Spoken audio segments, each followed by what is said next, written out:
This is the tale of two ancient cities and the trees that determined their destinies. In 3000 BC, Uruk was more densely populated than modern-day New York City. This crowded capital had to continually expand their irrigation system to feed its growing population.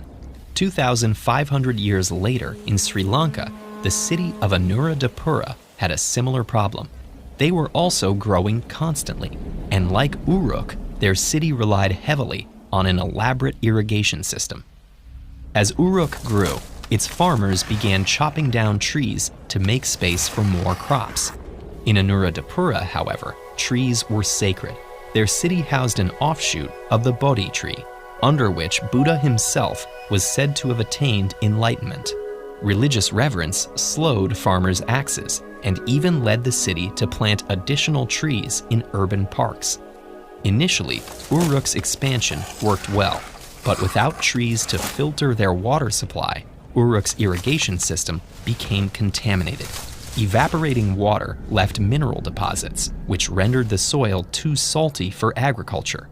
Conversely, Anuradhapura's irrigation system was designed to work in concert with the surrounding forest. Their city eventually grew to more than twice Uruk's population, and today, Anuradhapura still cares for a tree planted over 2,000 years ago.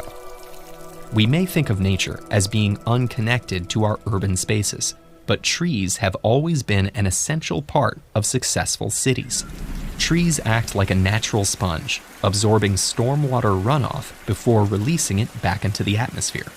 The webs of their roots protect against mudslides, while allowing soil to retain water and filter out toxins. Roots help prevent floods, while reducing the need for storm drains and water treatment plants. Their porous leaves purify the air by trapping carbon and other pollutants, making them essential in the fight against climate change. Humanity has been uncovering these arboreal benefits for centuries, but trees aren't just crucial to the health of a city's infrastructure. They play a vital role in the health of its citizens as well. In the 1870s, Manhattan had few trees outside the island's parks. Without trees to provide shade, buildings absorbed up to 9 times more solar radiation during deadly summer heat waves. Combined with the period's poor sanitation standards, the oppressive heat made the city a breeding ground for bacteria like cholera.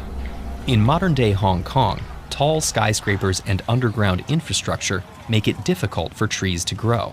This contributes to the city's dangerously poor air quality, which can cause bronchitis and diminished lung function. Trees affect our mental health as well.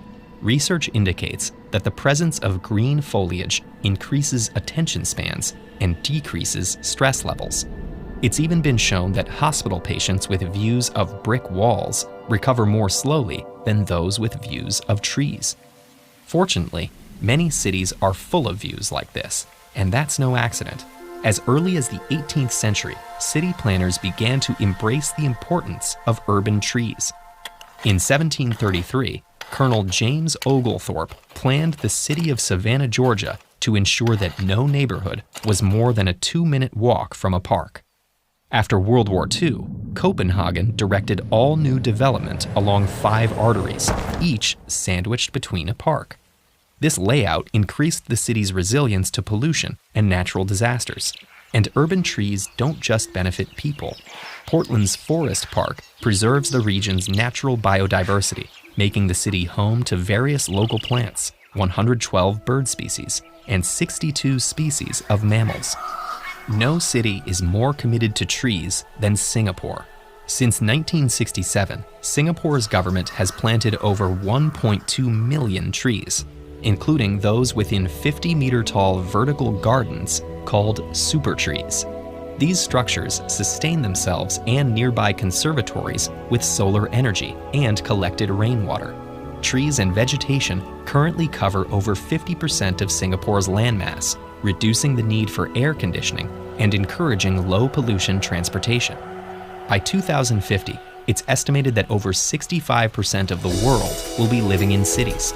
City planners can lay an eco-friendly foundation, but it's up to the people who live in these urban forests to make them homes for more than humans.